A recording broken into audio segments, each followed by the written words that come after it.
Pemirsa, Mendikbud RI Nadiem Makarim resmi meniadakan ujian nasional. Penilaian siswa diambil dari ujian sekolah secara daring seperti yang diberlakukan di Kota Denpasar. Demi keamanan dan kesehatan siswa, Mendikbud Nadiem Makarim mengumumkan ujian nasional ditiadakan. Kabid Pembinaan SMP Disdikpora Denpasar menjelaskan, sebagai pengganti Kemendikbud memberikan kewenangan kepada sekolah untuk melaksanakan ujian sekolah, baik itu melalui portofolio maupun melalui ujian sekolah, sehingga peserta didik memiliki nilai evaluasi pendidikan. Masih mewabahnya COVID-19 membuat peserta didik di Denpasar tidak diperbolehkan bertemu dan berkumpul dalam jumlah besar. Oleh karena itu, pihak Disdikpora Denpasar menghimbau sekolah-sekolah untuk menerapkan sistem daring. Disdikpora Denpasar juga.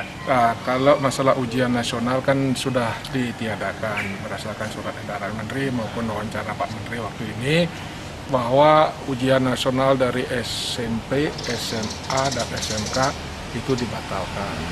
Sebagai pengganti adalah disilakan kewenangan sekolah untuk mengadakan ujian, baik itu melalui portofolio, bisa melalui ujian sekolah, itu disilahkan kewenangan kepada sekolah masing-masing untuk mengatur sehingga anak memiliki nilai nanti yang bisa dimasukkan di dalam ijazah nanti.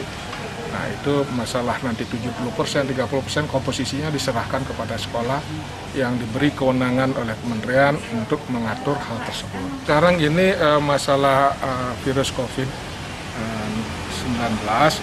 jadi tentu nanti anak-anak ini di Denpasar ini tidak boleh bertemu nanti, apalagi mengumpulkan orang banyak kan dilarang.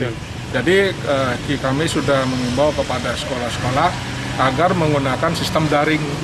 Sistem daring silakan apa nanti pakai Google Classroom, Zenius dan lain sebagainya. Silahkan sekolah yang mengatur. Yang penting anak itu tidak tatap muka. Mereka ujian di sekolah, di rumah masing-masing yang dikirim oleh sekolah. Pihak Disdikpora juga menghimbau sekolah untuk mengatur sebaik mungkin pelaksanaan ujian sekolah dengan sistem daring. Pihak Disdikpora juga akan memantau pelaksanaan ujian dengan sistem daring. Batas akhir ujian sekolah adalah akhir bulan April 2020. Desak Aryani.